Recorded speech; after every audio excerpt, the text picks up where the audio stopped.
اگر در خاطر داشته باشید بینندگان عزیز، برنامه پیشینه در جمهوری هندوستان بود. چراغش تاریخی قرصک خاموش میکردیم کو اگر در خاطرتون باشه. بینندگان عزیز ببینید چه خیلی انا چراغ خاموش میکنم.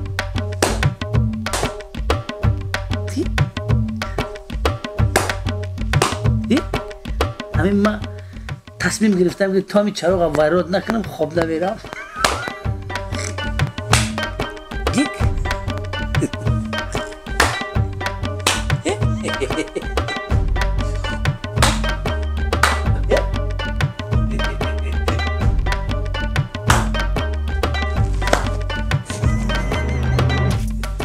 بینندگان عزیز آخرام بار بود. شما شب خوش با ما استراحت کنید. خیر. این شهر استانبول ترقیاتش دیگه، پیشرویش دیگه.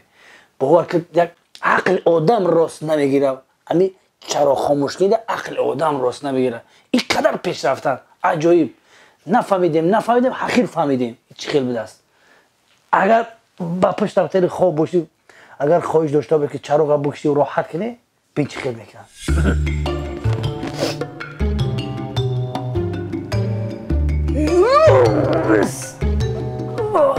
میخیزی مرد نگوری میای